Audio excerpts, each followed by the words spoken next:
Hi friends, welcome to our channel my lifestyle and cooking. First time பார்க்குறீங்கன்னா subscribe பண்ணிவிட்டு பாருங்கள் friends. நம்ம இன்றைக்கி கேழ்வரகு மாவு வெந்தயம் வச்சு ஒரு சூப்பரான ஹெல்த்தி ட்ரிங்க் தான் பார்க்க போகிறோம். வெந்தயம்லாம் சேர்த்துருக்குறோம். டேஸ்ட் எப்படி இருக்கும்னு நினைக்க வேண்டாம், ரொம்பவே சூப்பரான டேஸ்ட்டாக இருக்கும். உணவே மருந்து மாதிரி இதில் ஏராளமான நன்மைகள் இருக்குது. வாங்க இந்த ரெசிபி எப்படி பண்ணலான்னு பார்க்கலாம். இது செய்கிறதுக்கு ஒரு பாத்திரம் ஒன்று எடுத்துருக்கிறேன். இதில் 1.5 டேபிள் ஸ்பூன் போல் வெந்தயம் சேர்த்துக்கலாம். வெந்தயத்தை ஒரு 2-3 நேரம் தண்ணி சேர்த்து நல்லா கழுவிட்டு இதில் தேவையான அளவு தண்ணி சேர்த்து ஒரு 4லேருந்து ஒரு 6 மணி நேரம் நம்ம இதை ஊற வச்சு எடுத்துக்கலாம். நான் இங்கே ஒரு 4 மணி நேரம் போல் ஊற வச்சு எடுத்துருக்கிறேன். நமக்கு வெந்தயம்லாம் நல்லாவே ஊறி வந்துட்டு நம்ம இப்போ இதை ஒரு குக்கருக்கு மாற்றி எடுத்துக்கலாம். ஊற வைக்கும்போது சேர்த்துருந்தா அந்த தண்ணியோடவே சேர்த்துக்கலாம். கூடவே கொஞ்சம் கூட அது வேகிறதுக்கு தேவையான அளவு தண்ணி சேர்த்துருக்கிறேன். இப்போ நம்ம குக்கரை மூடி வச்சுட்டு ஓரளவு மீடியம் ஃப்ளேமில் ஒரு 4 விசில் விட்டு எடுத்துக்கலாம். இப்போ இது இருக்கட்டும். அடுத்ததாக இங்கே ஒரு பாத்திரம் எடுத்து வச்சுருக்கிறேன். இதில் 1/4 கப் அளவுக்கு ராகி மாவு சேர்த்துக்கலாம். இது கூடவே 1/4 கப் அளவு தண்ணி கொஞ்சம் கொஞ்சமாக சேர்த்து கட்டி எதுவும் இல்லாமல் நல்லா ஸ்மூத்தாக கரைச்சி எடுத்துக்கலாம். இந்த மாதிரி விஸ்க் இருந்ததுன்னா அதை வச்சு கரைச்சி எடுத்துக்கோங்க. அப்போ நமக்கு கட்டி எதுவும் இல்லாமல் கரைச்சி எடுக்கிறதுக்கு ஈஸியாக இருக்கும். இது போல் நல்லா ஸ்மூத்தாக கரைச்சதுக்கப்புறமா இதை மாற்றி வச்சிடலாம்.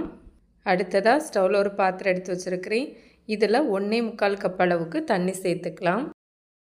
நமக்கு தண்ணி நல்லா கொதித்து வரணும்னு இல்லை, நல்லா கொதிக்க ஆரம்பிக்கணும். அது வரையும் ஓரளவு மீடியம் டு ஹை ஃப்ளேம்லேயே வச்சுக்கலாம். இது போல் தண்ணி நல்லா கொதிக்க ஆரம்பிக்கிற டைமில் நம்ம ஏற்கனவே ராகி மாவு கலந்து வச்சுருந்தோம்னா அதை இதில் சேர்த்துக்கலாம். முழுவதுமாகவே சேர்த்துக்கலாம். இந்த மாதிரி சேர்க்கும் போதே கலந்து எடுத்துக்கோங்க. அப்போ நமக்கு கட்டி எதுவும் விழாமல் இருக்கும். இப்போ இதை நம்ம நல்லா வேக வச்சு எடுக்கணும். ராகி மாவு நல்லா தண்ணி கொதித்ததும் ஒரு 5 நிமிஷத்துலேயே நமக்கு நல்லா வெந்து வந்துடும். இந்த ரெசிப்பியில் ராகி வெந்தயம் 2மே சேர்த்துருக்குறோம். இந்த மாதிரி வெயில் காலங்களில் எடுக்கும்போது உடலோட சூட்டை குறைக்கிறதுக்கும் இதில் நிறையவே கால்சியம் இருக்குது. எலும்பை வலுப்படுத்துறதுக்கும் மூட்டு வலி முதுகு வலியெல்லாம் குறைக்கிறதுக்கும், அது மட்டும் இல்லை இது வெயிட் லாஸ்க்கும் சுகர் பேஷண்ட்டுக்குமே இது ரொம்ப நல்லது. பிசிஓடி, தைராய்டு, அது மட்டும் இல்லை அல்சருக்குமே இது ரொம்ப நல்லது. ராகி மாவுலாம் இப்போ நல்லாவே வெந்து வந்துட்டு உங்களுக்கு பார்த்தாலே தெரியும், நல்லா திக்காகி வந்திருக்கு. நம்ம இப்போ ஸ்டவ் ஆஃப் பண்ணிவிட்டு இதை கம்ப்ளீட்டாக ஆற வச்சிடலாம். குக்கர் விசில் வந்ததுக்கப்புறமா கம்ப்ளீட்டாக ப்ரெஷர் போனதுக்கப்புறமா இப்போ ஓப்பன் பண்ணியிருக்கிறேன்.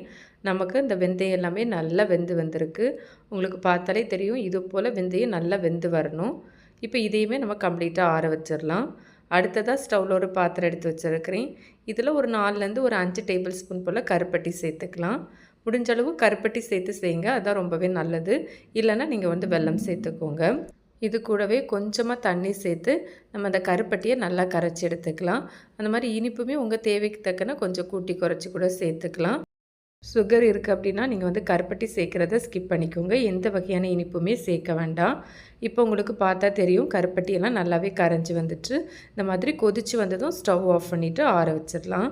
இப்போ நமக்கு ஏற்கனவே நம்ம வெந்தயம் வேக வச்சு வச்சுருந்தோம்ல, அது நல்லா ஆறி வந்துட்டு இப்போ இதை மிக்ஸி ஜாருக்கு மாற்றி எடுத்துக்கலாம்.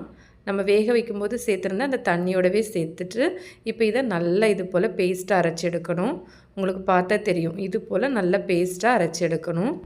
நம்ம ஏற்கனவே வேக வச்சுருந்தோம்ல ராகி மாவு, அதுவுமே இப்போ நமக்கு நல்லா ஆறி வந்துட்டு ஆறினதுக்கப்புறமா நல்லா திக்காகவும் ஆகி வந்திருக்கு. இப்போ இதையும் அதே மிக்ஸி ஜாருக்கு மாற்றி எடுத்துக்கலாம். நம்ம ஏற்கனவே வெந்தயம் அரைச்சி வச்சுருந்தோம்ல, அதே மிக்ஸி ஜார்லேயே மாற்றி எடுத்துக்கலாம். இப்போ எல்லாத்தையும் சேர்த்துட்டு இது கூடவே நம்ம கருப்பட்டி கரைச்சி வச்சுருந்தோம்ல, அதை நான் இங்கே ஃபில்டர் பண்ணி எடுத்து வச்சுருக்கிறேன். இதையுமே நம்ம சேர்த்துக்கலாம். இது எல்லாத்தையுமே சேர்த்துட்டு இப்போ தான் நல்லா ஒருக்கா கூட அரைச்சி எடுத்துக்கலாம். இது போல் நல்லா அரைச்சி எடுக்கணும். உங்களுக்கு பார்த்தா தெரியும், இது போல் நல்லா பேஸ்ட்டாக அரைச்சி எடுத்துட்டு இதை ஒரு பாத்திரத்துக்கு மாற்றி எடுத்துக்கலாம். கொஞ்சம் மிக்ஸி ஜார்லேயே வச்சுக்கலாம். அடுத்ததாக நான் இங்கே ஒரு அரை முறி தேங்காயில் பால் எடுத்து வச்சுருக்கிறேன். 1 கப் அளவு பால் வர மாதிரி எடுத்து வச்சுருக்கிறேன்.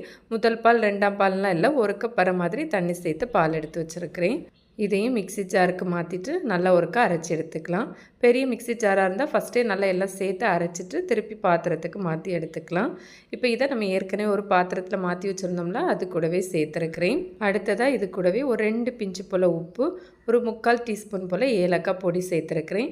நீங்கள் முழு ஏலக்காய் சேர்க்குறதா இருந்தால் நம்ம அரைச்சி எடுத்தோம்ல அந்த டைம்லேயே சேர்த்துக்கலாம். இதெல்லாம் சேர்த்து நல்லா இது போல் கலந்து எடுக்கணும். எல்லாம் நல்லா சேர்ந்து வர மாதிரி இது போல் கலந்து எடுத்துக்கோங்க. நம்ம இதில் வெந்தயம் சேர்த்துருக்குறோம். கசப்பு சுவை இருக்கும்னு நினைக்க வேண்டாம். ரொம்பவே சூப்பரான டேஸ்ட்டாக இருக்கும். வீட்டில் பசங்க கூட போட்டி போட்டு குடிப்பாங்க. நல்லா க்ரீமியாக. நம்ம இதில் கருப்பட்டி, தேங்காய் பால்லாம் சேர்த்துருக்குறோம். அந்த கசப்பு சுவையே தெரியாது. இது போல் வெந்தயம், ராகிலெலாம் பண்ண நிறையவே ரெசிபி இருக்குது. வெந்தய லேகிய ரெசிபி இருக்குது, வெந்தய பால் ரெசிபி இருக்குது. அதோட லிங்க் வந்து எண்ட் ஸ்க்ரீன் ஐகார்ட்லலாம் கொடுத்துருக்குறேன். ஃப்ரீ டைமில் சேனலையும் விசிட் பண்ணி பாருங்கள். கண்டிப்பாக உங்களுக்கு யூஸ்ஃபுல்லாக இருக்கும். கண்டிப்பாக நீங்களும் இந்த ரெசிபியை ட்ரை பண்ணி பாருங்கள். ட்ரை பண்ணி பார்த்துட்டு உங்களுக்கு எப்படி வந்ததுன்னு மறக்காமல் கமெண்ட்ஸ் பண்ணுங்கள். ரெசிபி வீடியோ கண்டிப்பாக உங்களுக்கு பிடிக்கும். பிடிச்சிருந்தால் லைக்கோட ஹைப்பும் பண்ணிவிட்டு சப்ஸ்கிரைப், ஷேரும் பண்ணுங்கள் ஃப்ரெண்ட்ஸ். தேங்க்ஸ் ஃபார் வாட்சிங். பாய்.